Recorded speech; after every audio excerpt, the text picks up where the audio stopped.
Olá, quinto ano, sejam bem-vindos para mais uma aula de História, lição 5, Grécia Antiga, página 324 a 333. Dentro da lição nós vamos ver os gregos na antiguidade, onde viveram, a formação do povo grego, como viviam as primeiras comunidades na Grécia, a expansão colonial, a formação das cidades-estados ou polis, Atenas, o berço da democracia, as transformações sociais e políticas em Atenas, aspectos culturais da Grécia Antiga, religião, as artes, a filosofia e as ciências, e os esportes.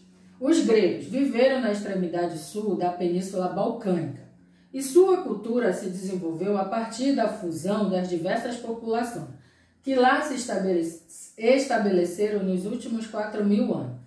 Essas populações desenvolveram características culturais comuns, como a língua, a religião, os costumes e tradições, as práticas para a sobrevivência, como a agricultura e pecuária. Por isso, podemos falar de um povo grego e de uma cultura grega, ok? Continuando. A partir de 500 anos antes de Cristo, a cultura grega influenciou de tal forma o mundo mediterrâneo.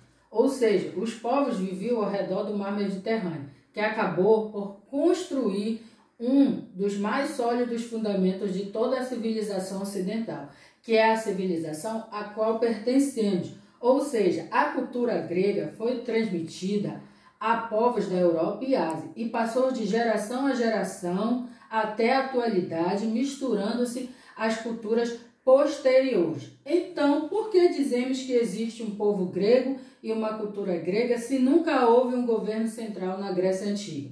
Porque a população que colonizavam a Grécia falavam a mesma língua, desenvolveram uma cultura única e tinham as mesmas crenças e tradições, ok? Agora nós vamos falar sobre a formação do povo grego.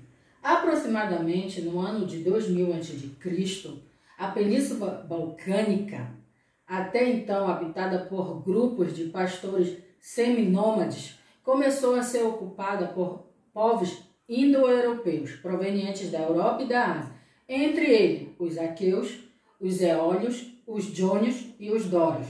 Os aqueus foram os primeiros a chegar. Os eólios atingiram regiões entre elas e a Tessália. Os jônios se estabeleceram na Ática, onde mais tarde foi fundada a cidade de Atenas. Os dórios, a invasão dos dórios, iniciou-se por volta de 1200 a.C. Destruíram a civilização creto-micênia, provocando a dispersão de parte da população para o interior e para as ilhas do Mar Egeu e a costa da Ásia Menor. Esse episódio ficou conhecido como a primeira diáspora, que significa dispersão, ok? Agora nós vamos ver como viviam as primeiras comunidades na Grécia. As comunidades viviam independentes uma das outras e eram organizadas em família, chamadas gênos, que reuniam descendentes de um antepassado comum. Cada gênero era chefiado pelo membro mais velho, o pater, com autoridade militar, religiosa e política. O pater passou então a dividir as terras, beneficiou seus familiares mais próximos, dando-lhe os melhores lotes. E com isso surgiram novas classes distintas, aparecendo classe dos proprietários rurais, que se tornou rica e mais influente por causa desse favorecimento das divisões de terra. Ok? Agora nós vamos falar sobre a expansão colonial. O século VIII a.C. foi marcado por intenso movimento de colonização, decorrente da necessidade de terras férteis por causa do aumento populacional ocorrido na época. Sem ter mais terras na Península Balcânica, os gregos iniciaram a intensa navegação pelo mar Mediterrâneo, fundando colônia em região como o sul da Europa, o norte do Mar Negro, as costas asiáticas e o norte da África. Essa imigração grega foi denominada de segunda diáspora. As colônias eram politicamente independentes, apesar de manterem vínculos com suas cidades de origem. O colonialismo provocou uma expansão da agricultura, da pecuária e do artesanato, tanto nas colônias como na própria Grécia. Houve um desenvolvimento comercial como resultado da abertura de novas rotas. A Grécia importava alimentos e matérias-primas e exportava produtos elaborados como vinho, azeite, cerâmica e etc. Ok? E fechando sobre a expansão colonial, as principais colônias gregas foram no Mar Negro, Bizâncio, hoje Istambul, na Península Itálica, repetindo o que eu falei antes, as principais colônias gregas foram no Mar Negro, o Bizâncio, hoje Istambul, na Península Itálica, Magna Grécia, o Tarento, Crotona e a Siracusa. Na Ásia Menor, a Fócia, a Esmina, o Éfeso e Mileto. Na Gália, Massília, a Marsella hoje. Esses nomes vocês podem observar no mapa da página 327, ok? Agora nós vamos falar sobre a formação das cidades-estados ou polis. Em geral, a polis surgia em torno da Acrópole, um conjunto de edificações em um terreno elevado, para facilitar a defesa. Inicialmente possuía economia autossuficiente e a forma de governo adotada era a monarquia.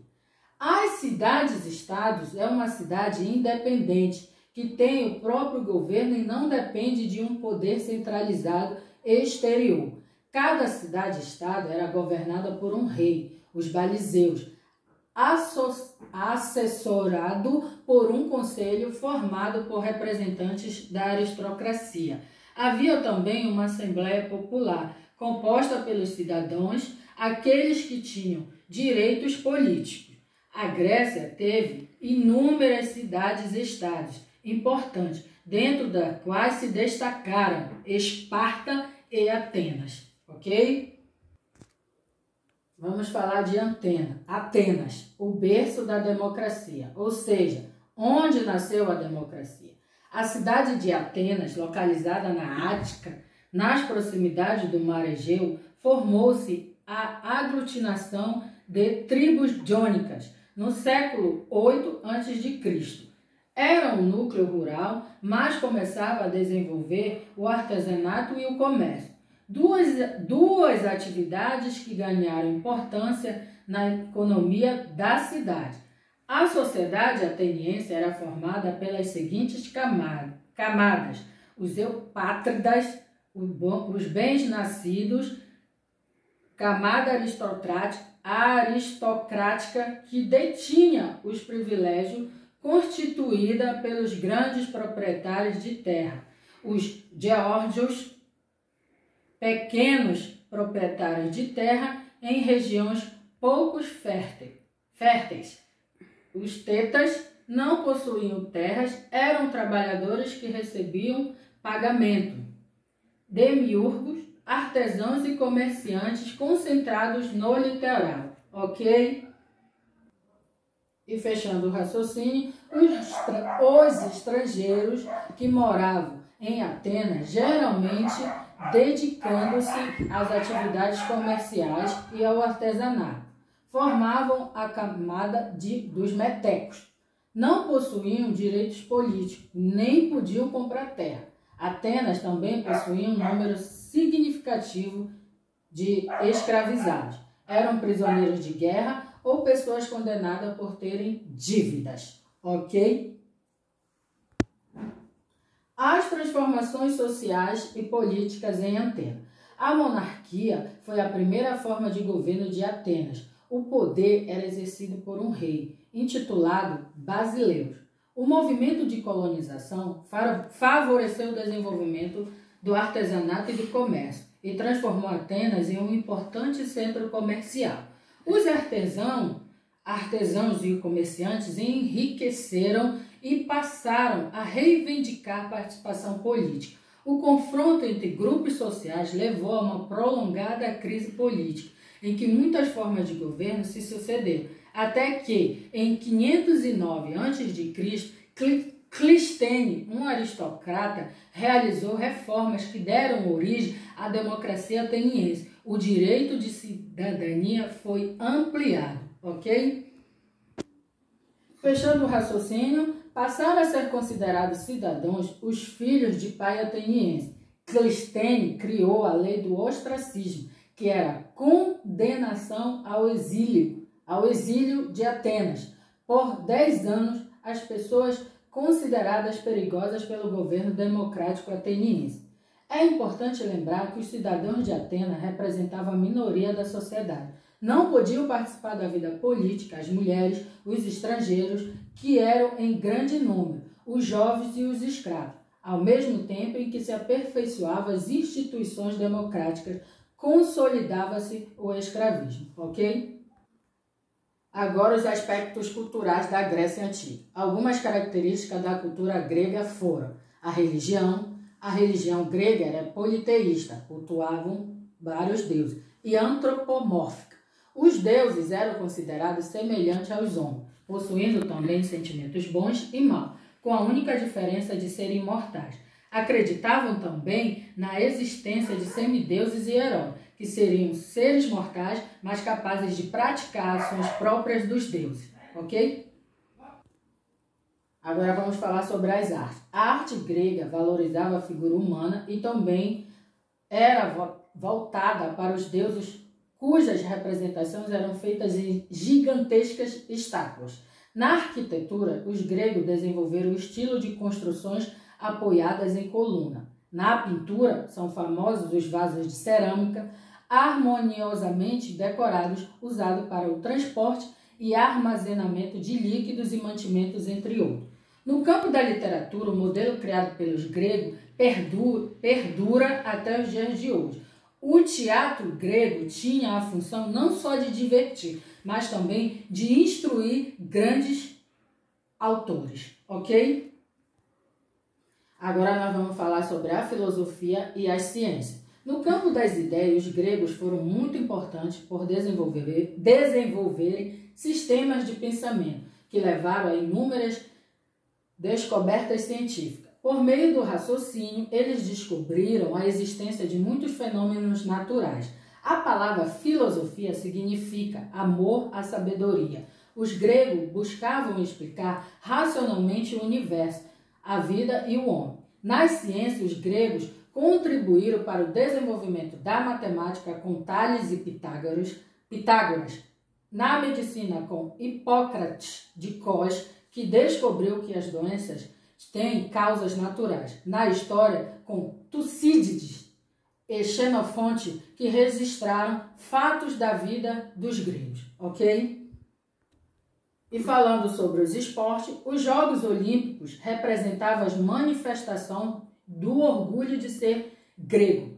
Olimpíada era considerado um espaço sagrado, onde havia templos, edifícios para os atletas e poucas casas. Somente os gregos livres podiam participar. Eram vetados, ou seja, não podiam participar as mulheres, escravos e estrangeiros, por não serem considerados cidadãos, isto é, por não terem direitos políticos, e aconteciam de 4 em 4 anos as Olimpíadas. Aqui a gente encerra a nossa lição 5, façam o exercício e mandem para a tia Dila.